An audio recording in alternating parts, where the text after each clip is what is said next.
Oh, como é bom e agradável viver unidos os irmãos. É como o óleo precioso que desce sobre a barba de Arão, e desce sobre a orla de suas vestes. É como o orvalho do irmão que desce sobre os montes de Sião, e ali o Senhor ordena a sua bênção e a vida para sempre. Através do cântico de romagem de Davi, o cântico de número 133, eu quero saudar a todos os presentes, aos meus irmãos de ideal espírita e aos dirigentes desta casa, a oportunidade que me dá de dar o meu testemunho nos postulados de Allan Kardec. O tema que me foi dado para a noite de hoje pode parecer um tema simples. A palavra é simples. Todas as religiões utilizam a palavra muitas e muitas vezes. Nos evangelhos de Mateus, Marcos, Lucas, João, no Ato dos Apóstolos, nós vamos encontrar essa palavra dezenas de vezes mencionada. É a palavra fé.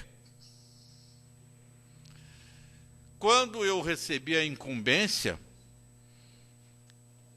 disse, vou fazer uma pesquisa sobre a fé. Porque para nós espíritas, a palavra fé, ela tem que ser estudada.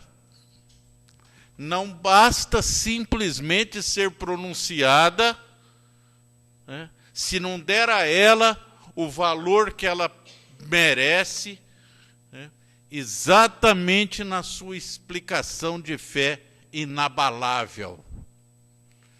E Kardec, para complicar a nossa vida, disse o seguinte: fé inabalável é aquela que pode enfrentar a razão face a face em todas as épocas da humanidade. Aí complicou muito, porque nós estamos acostumados com a fé que não tem que explicar. A fé por fé. Tenha fé que você vai conseguir a sua cura. Tenha fé que você vai conseguir os seus objetivos. E paramos por aí. E quando nós temos que enfrentar a razão diante da fé, o que é a razão diante da fé? É o raciocínio. É o bom senso, é o conhecimento, é o estudo. Tudo envolve a fé. Por sinal, tudo que a gente estuda no Espiritismo envolve estudo. E esta fé, ela é manifestada no nosso dia a dia. Nós podemos dividir a fé em fé inata, aquela que está dentro de cada um de nós. A fé adquirida, aquela que nós adquirimos no dia a dia, nos nossos momentos, né, de existência aqui no plano terrestre. A fé sincera. Tem a fé insegura também, que é aquela que você nunca sabe se tem realmente. Tem a fé vacilante, é aquela que você tem fé aqui, quando deixa ali a porta do Luz e Amor, já não tem mais, vacilou. Mas Allan Kardec nos deu a oportunidade de aprofundarmos. E quando você tem fé inabalável, que é aquela que vai enfrentar a razão face a face, em qualquer momento da sua vida, em qualquer fase, em qualquer época, você traz o que é necessário, né, para se ter fé, que é a segurança. Mas então nós, nos nossos trabalhos, no nosso contato com os parentes, amigos, confrades, normalmente você ouve: tenha fé. A fé vai te curar. A fé vai resolver o seu problema. Mas você não sabe, às vezes, né, qual é o mecanismo existente para a fé. Dificilmente isso é colocado. Graças à doutrina espírita, nós sabemos que a manifestação da fé é uma força do pensamento, através de uma palavra que foi criada por Franz Mesmer, que era o mesmerismo, que era o magnetismo, utilizado até os dias de hoje. Quando eu manifesto a minha fé, eu manifesto um magnetismo para buscar exatamente aquilo que é necessário para a minha vida. Seja um pedido para as aspirações celestes, ou seja um pedido para as coisas materiais. Nós temos fé humana e fé divina. Quando Kardec fala em fé racional, racionalizada, ele exatamente nos mostra que para ter uma fé religiosa, e mesmo a fé humana, e isso está no Evangelho segundo o Espiritismo, tratado através de uma dissertação de um espírito protetor na cidade de Paris, ele nos dá exatamente esse mecanismo. Kardec foi buscar, junto com Franz Mesmer, na Alemanha, o estudo do magnetismo.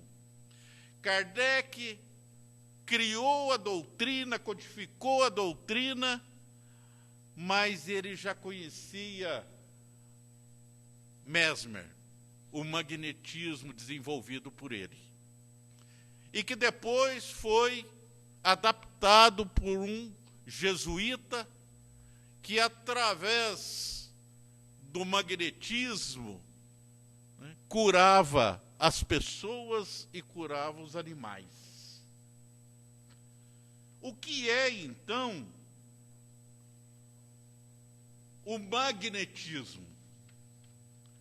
E nós vamos encontrar parte da física que estuda as propriedades do ímã, a atração exercida por uma pessoa sobre outra. Nós temos um magnetismo animal, que é aquele que tem origem na física, e o ímã era utilizado para a cura de homens e animais. E o magnetismo espiritual, que tem a sua origem no espírito.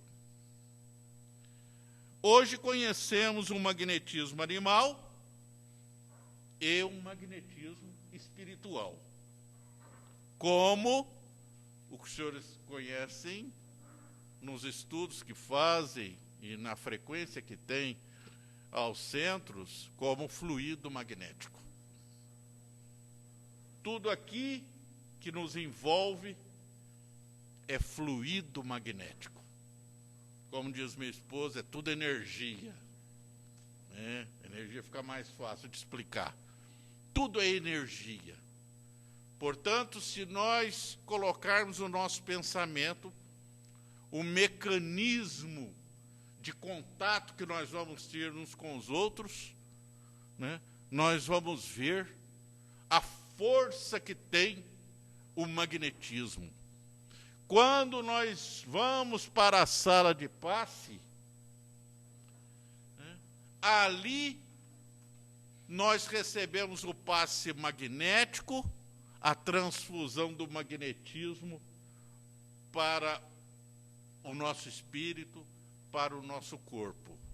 Quando passamos por aqui e usamos a água fluidificada, né, ela tem a função de cura, a função de trazer para todos nós o bem-estar. É que nós não prestamos atenção.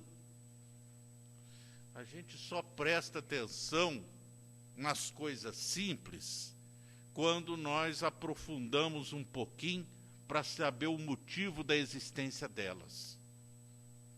E o Evangelho fala exatamente sobre isso, né? O Evangelho de Jesus, impregnado de magnetismo, né, é aquele que vai trazer o bem-estar para as nossas vidas. Jesus usou, durante todo o tempo que ele esteve aqui, o magnetismo. Em todas as suas curas, em algumas situações ele dizia, em algumas passagens de cura, a tua fé te curou. Saiu de mim uma virtude. Que virtude?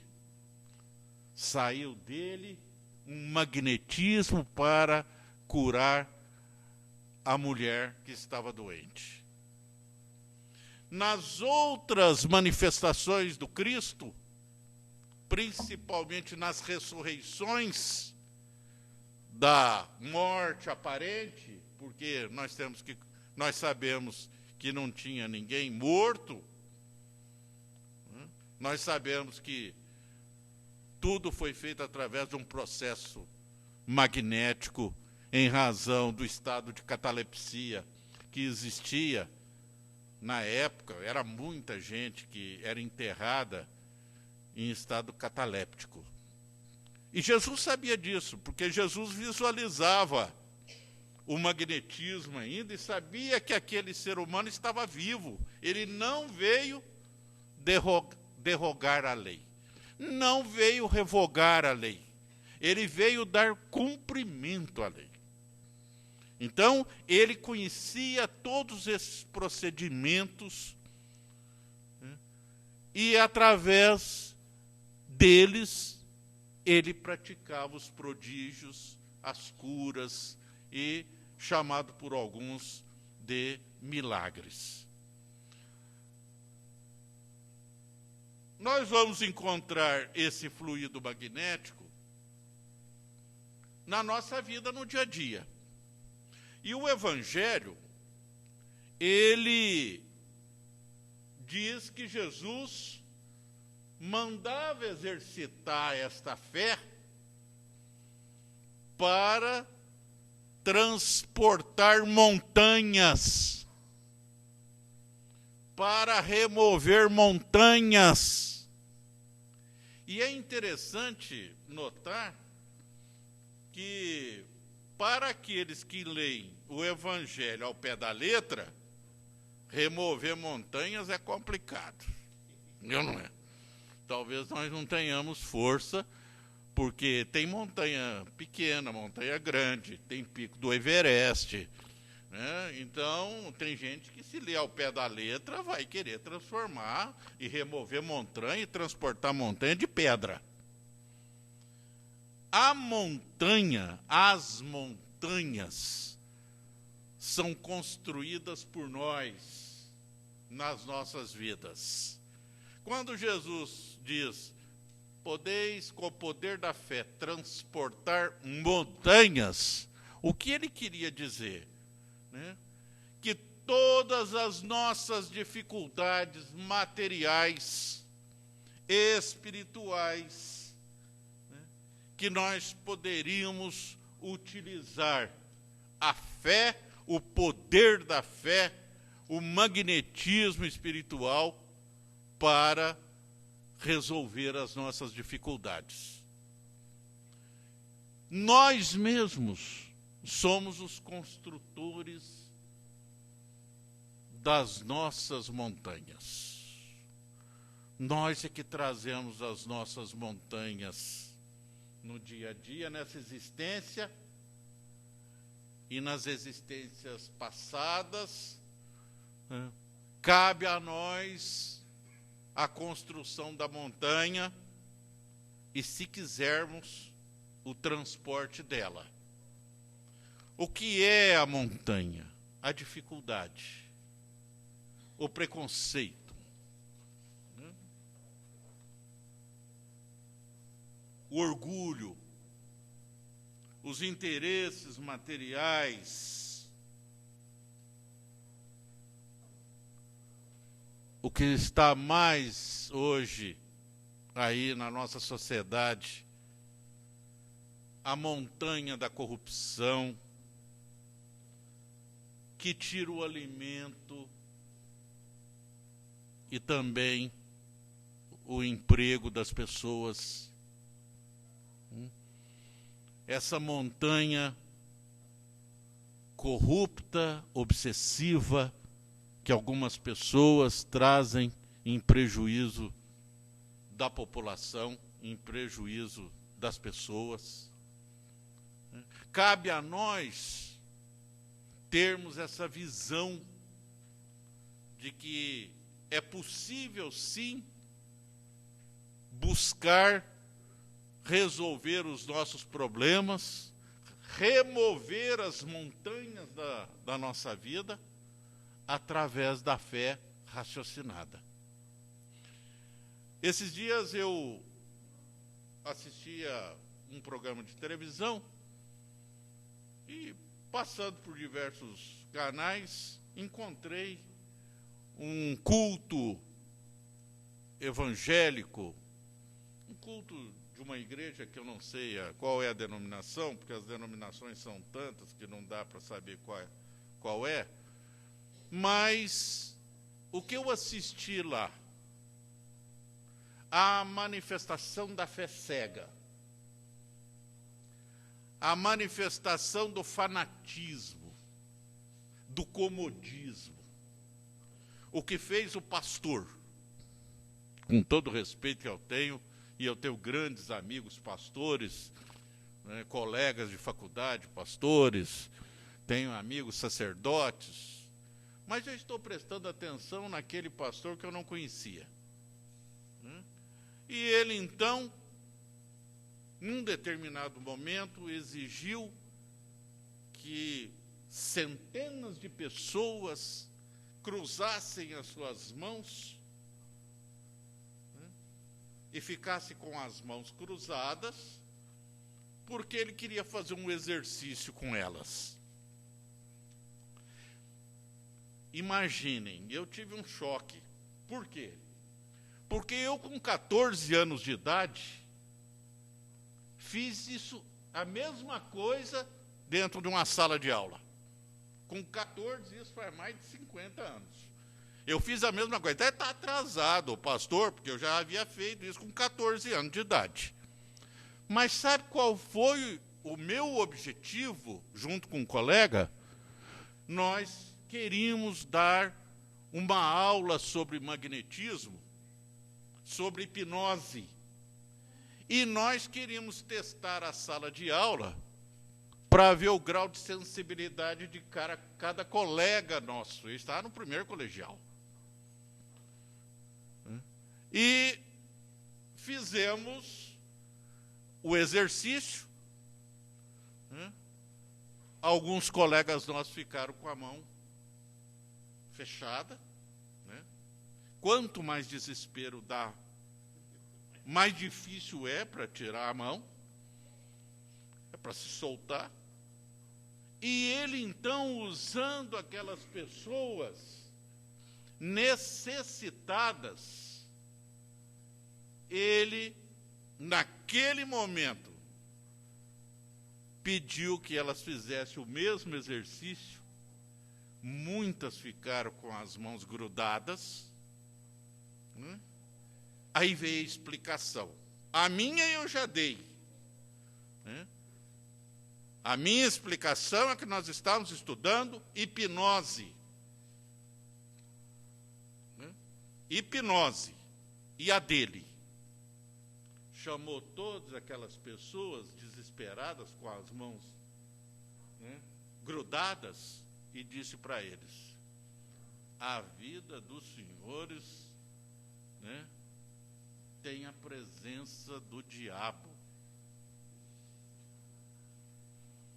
Vejo o desespero que as pessoas às vezes procuram uma religião, procuram uma porta aberta para resolver problema, e não para criar problema.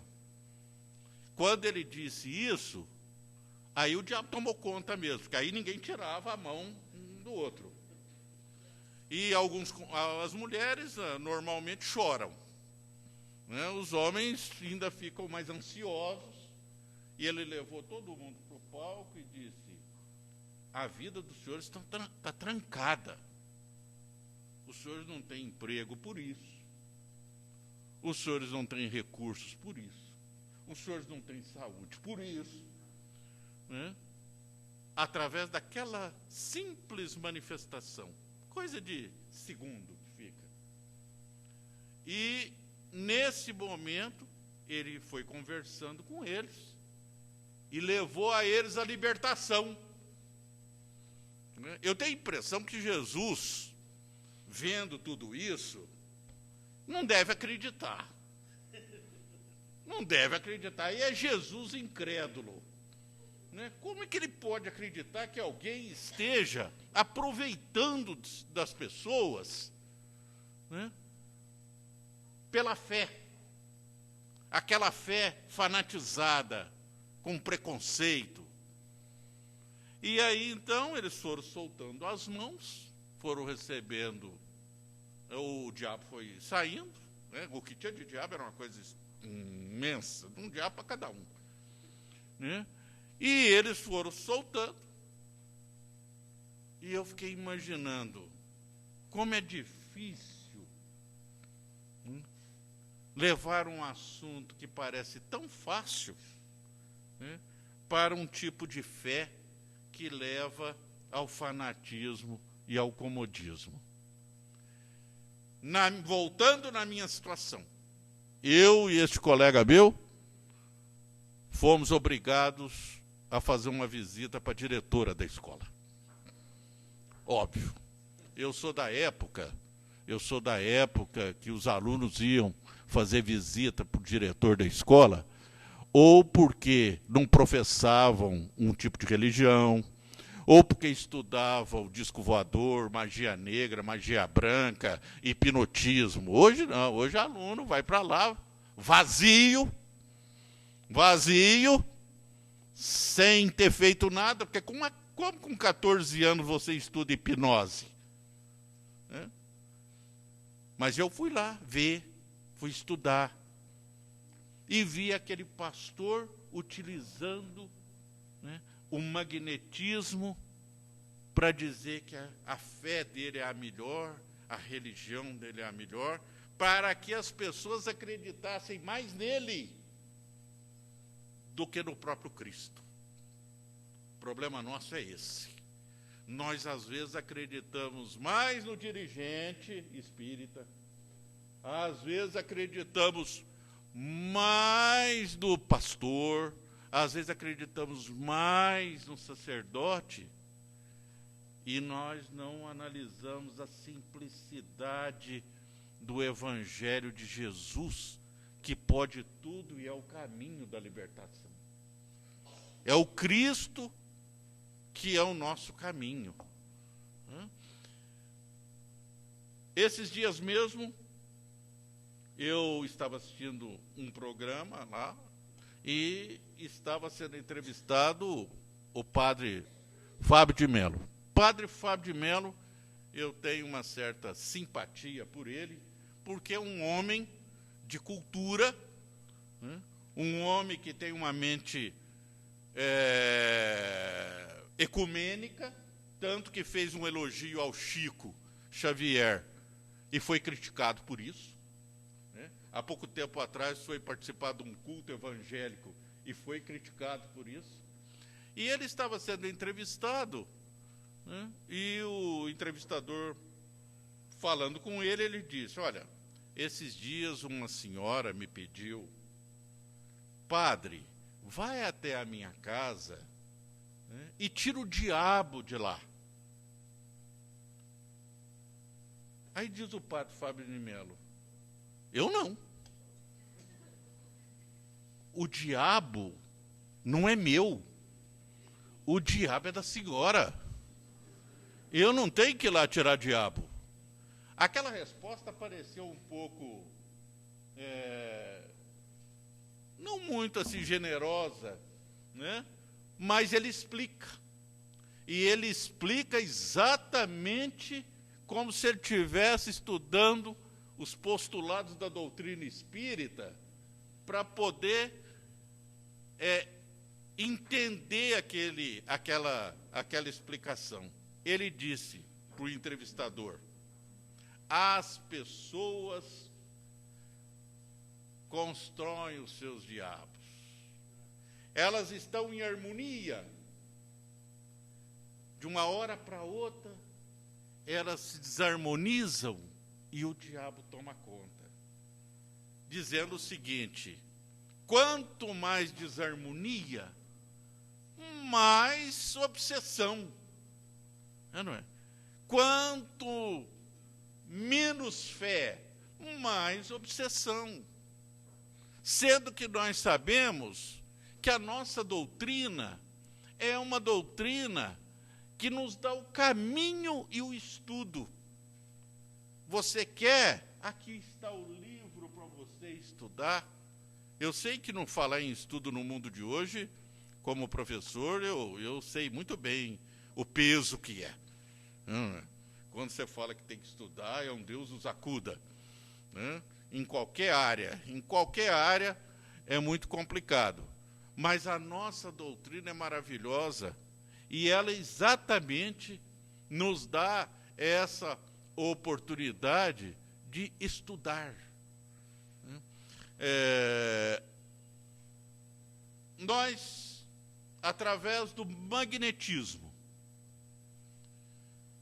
que é parte da fé raciocinada.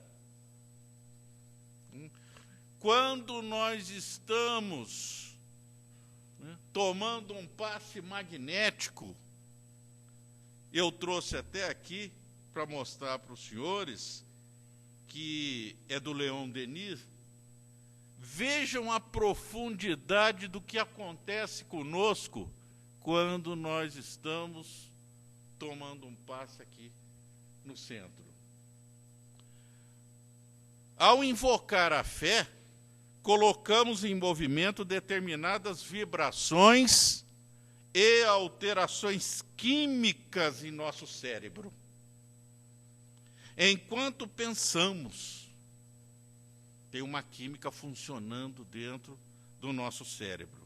Essas vibrações vão percorrendo os caminhos dos neurônios, depois de nosso corpo como um todo, elas vibram em cada corrente química de nosso organismo. E à medida que a carga dos impulsos elétricos do pensamento é enviada, vai alterando a química e, consequentemente, nosso sistema imunológico. Por isso é que a cura pode se estabelecer nesta hora. Prestem bem atenção quando forem tomar o passe. Né? Por isso que a cura pode se estabelecer nesta hora. Uma energia maravilhosa desprende-se de nós e, como um imã, une-se ao fluido universal, que, por graça de Deus, está por toda parte. O fluido universal está aqui tomando conta de todos nós. modificando-lhe adequadamente as qualidades, dando-lhe um impulso irresistível na busca da cura. Quando Jesus disse que a fé remove montanhas, falava no sentido moral. Cuidado, meus irmãos. Cuidado com a fé cega. Cuidado, porque a fé cega você não vai conseguir remover as montanhas da vida. Eu quero aqui, eu às vezes como professor, sou, quem me conhece sabe, né? Vou falar que sou bravo, mas sou exigente. Mas Kardec era um homem da lógica. Kardec, ao fazer o Evangelho, ao codificar o Evangelho segundo o Espiritismo, ele codificou o aspecto moral. E, ao codificar esse aspecto moral, ele trouxe para nós algumas passagens do Novo Testamento e do Velho Testamento. Eu vou pedir como irmão e dizer aos senhores a importância que a doutrina tem em nossas vidas. Esta fé raciocinada é uma fé que modifica todo o nosso sistema imunológico. Há pouco tempo atrás sofri aí uma fratura e fraturei o pé e faturei a fé. Faturei a fé. Porque precisa acontecer as coisas com a gente para a gente começar a dar valor nas outras. Fraturei o pé, fiquei 3 meses fechado em poucos metros sem poder andar. Andava de cadeira de roda, andava de andador, andava em poucos metros, pouquíssimos. Em nenhum momento, eu manifestei heresia. Em nenhum momento. Mas veja o que é importante na vida. Cai um livro em minhas mãos, e eu pedi lá para minha família, olha, vai lá na minha biblioteca, num determinado lugar, porque eu sei onde estão todos os livros, tudo, onde está, um por um. E falei, vai lá na metade da biblioteca, tem um livro lá atrás para mim que eu preciso ler, porque eu não saía do lugar, eu não tinha quarto, eu dormia na sala, era muito complicado tudo. E mandei vir um livro que eu havia comprado fazia pouco tempo, chamado O Evangelho dos Anjos. O Evangelho dos Anjos é um livro psicografado, nunca falei isso com o médium João Berbel, mas é um livro de psicofonia em que conta a vida antes, durante e depois de Jesus. Um livro de 500 páginas, se não me engano. E eu não sei por que me veio aquilo na cabeça, vai lá, busca. Aí eles trouxeram para mim o livro, eu comecei a estudar. Eu que não estou acostumado a ficar fechado, dentro de um cômodo, 2 cômodos, em poucos metros, eu comecei a ler a vida de Jesus. E ao ler a vida de Jesus, aquilo foi me trazendo paz. Paz. E o tempo foi passando. E um dia, eu estou com o meu rádio ligado e vejo a senhora, a esposa do médium João Berbel, dizer a ele o seguinte, olha, ô João, Aquele livro que se psicoforou e foi feito através da psicofonia, ele... as pessoas estão ligando aqui, falando conosco, né, que eles estão sentindo bem-estar. Tem gente que cura só de ler o livro. Eu ainda quero dizer isso para o médium João Berbel, que eu conheço de perto. E ele, então, é verdade, tal, ela trouxe essa informação para ele. E eu, com o livro, já tinha lido uns 10 capítulos. Tinha 60. E eu continuei a leitura. E a minha vida não sofreu, durante esse período de 90 dias, nenhum problema. Porque cada dia eu tinha um compromisso. Cada dia eu tinha que trilhar um caminho junto com o Cristo. Ele ia curar, e eu estava com o livro, e ia junto com ele. Né? Ele ia fazer qualquer tipo de exercício religioso, eu estava com ele. E aquilo mudou a minha vida. É um depoimento que eu estou dando, que o médium não sabe disso. Né? Mas o próprio livro, aquele fluido magnético, aquela carga de magnetismo, era tão grande, sem falar em espiritismo, sem falar em doutrina espírita, mas contando a vida do Cristo e o caminhar do Cristo através dos evangelhos. Aquilo me deu uma sensação de bem-estar. Porque teve um dia que eu falei assim, agora, será que eu caminho? Será que eu vou andar de novo? Eu tinha essa preocupação. Falar eu falo muito, agora andar era o problema. E fui ao médico e o médico disse, Wellington, pode sair dessa cadeira aí, levanta e anda. A hora que vocês escutarem isso, né, tomara que não escutem, porque dá um desespero, eu imagino. Aí eu falei para ele, doutor, o senhor está equivocado. Eu já ouvi isso através do Evangelho de Jesus, falei para ele. Né? Agora o senhor está pedindo para levantar e andar? Né? Eu falei, não vai. Não andei. Por quê? Porque a fé, né, era pequena. Ele sabia que eu podia andar, excelente médico, né? Não tinha nenhum problema mais de fratura. Ele sabia que eu podia andar. E eu não andava, porque não coloquei fé no doutor, que conhecia exatamente as possibilidades que eu tinha.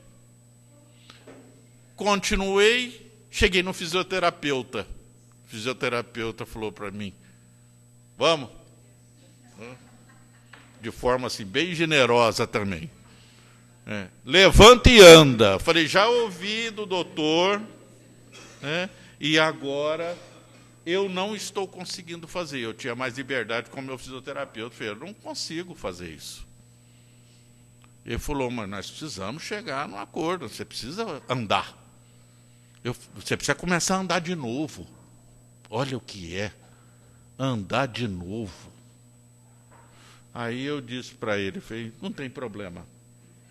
Pode, isso eu vou conseguir.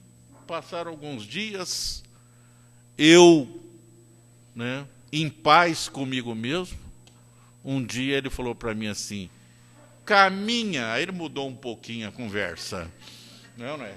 Caminha até aqui.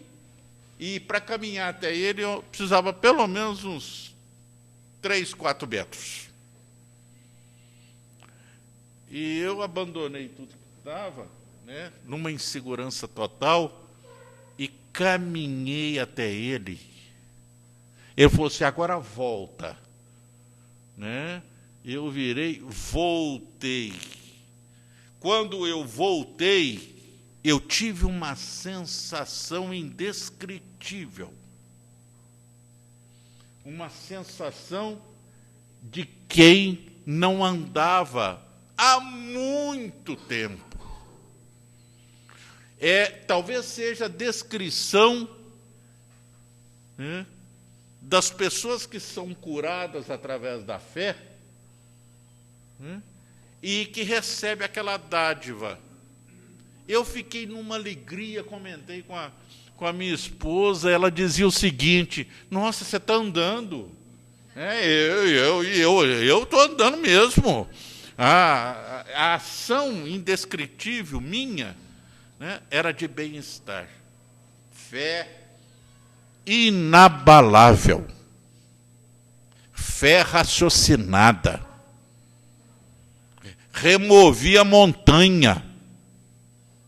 Transportei a montanha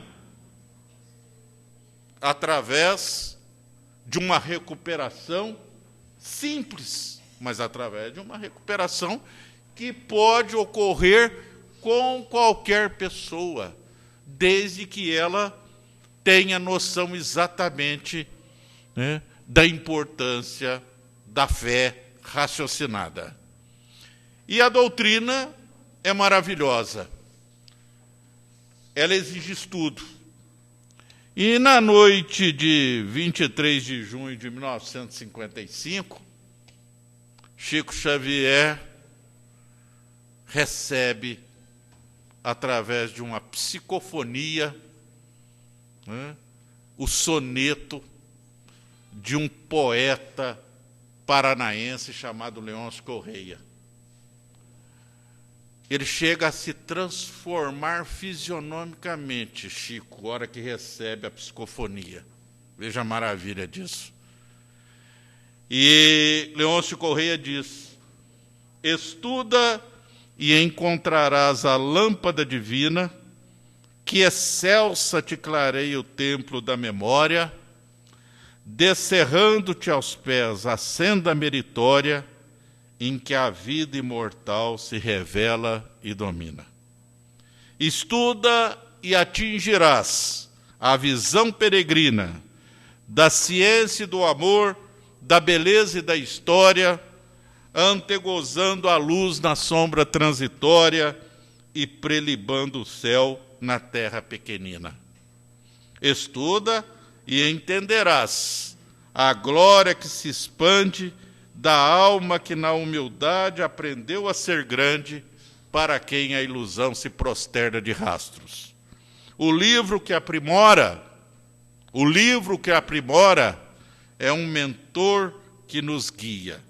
Estuda e sentirás, chorando de alegria, o coração de Deus pulsando além dos astros. Que Jesus, através do seu magnetismo, possa proteger todos os senhores que estão aqui presentes, juntamente com seus familiares. Muito obrigado.